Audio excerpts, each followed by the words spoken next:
Blood moon over Ravencrest. Fog-smothered Ravencrest, a coastal village where secrets hid behind weathered doors. Dawn barely pierced the mist as waves crashed against cliffs, foreshadowing a grim discovery. Old man Finch found the body on the pebbled beach, expecting driftwood, touching fine fabric wire. The man lay face down, soaked with seawater. Turning him over, Finch recoiled at the bloated face, and a strange symbol carved into his chest, blood staining his shirt. Word spread fast. Alexander Blackwood, reclusive master of Ravenhurst estate atop the village's cliffs, was murdered. Detective Marcus Jameson took the call in his sparse office above the pharmacy. He'd come to Ravencrest 3 years ago, escaping a city career that left him with nightmares and a flask he couldn't ditch. Village called him for minor issues, never murder. He pocketed the flask and stepped into the fog. It's the Ravencrest Chronicle. Victoria Stanton, a disgraced journalist, saw the murder as her redemption. Once a star reporter, a bad source had tanked her career, exiling her to this forgotten paper. Grabbing her notebook, she raced to the crime scene. Rain fell as Jameson reached the cordoned-off beach. Inspector Crowley nodded grimly. It's Blackwood. No accident. Jameson studied the symbol curves and a star-like center steering, a vague memory. He noticed Victoria approaching, her fierce eyes meeting his across the tape.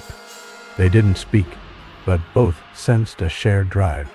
At Ravenhurst, Jameson met Isabella Blackwood in the mansion's library. Her grief seemed rehearsed, her eyes dry. Alexander had many enemies, she said, admitting they'd lived apart for years. Oliver, Blackwood's son, was blunt in the conservatory. My father was cruel.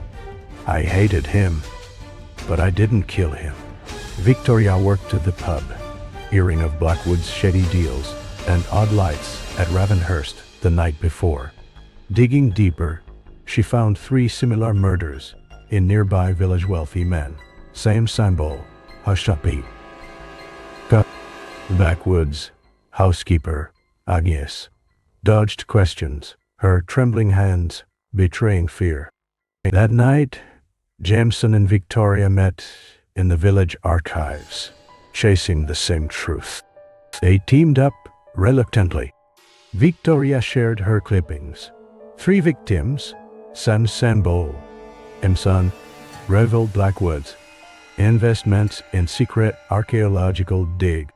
They learned the victims belonged to a society tied to a mysterious island expedition 5 years ago.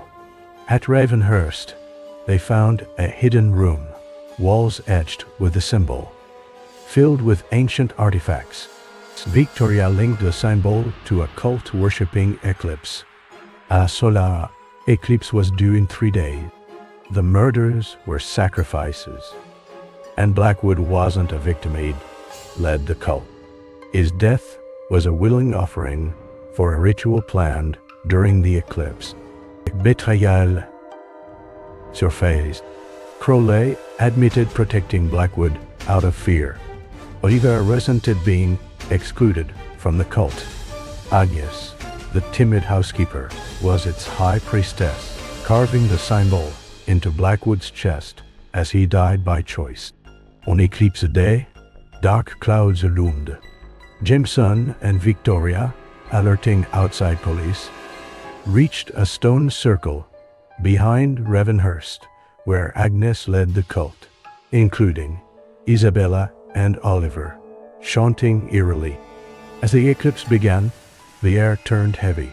Jameson tried to stop the ritual, sparking chaos. At totality, darkness fell, and a shadowy entity emerged, feeding on the fading light. Victoria broke the cult's formation, disrupting their energy. A surge killed Agnes and others, scorching the stones. When light returned, surviving cultists were arrested. Ravencrest faced its dark secrets. Jameson and Victoria, forever marked, found no full redemption. Her story was too strange to revive her career. His demons lingered, but they'd stopped the horror, earning a fragile alliance. On the cliffs, fog returning, Victoria said. Some shadows wait for the next eclipse. Jameson nodded.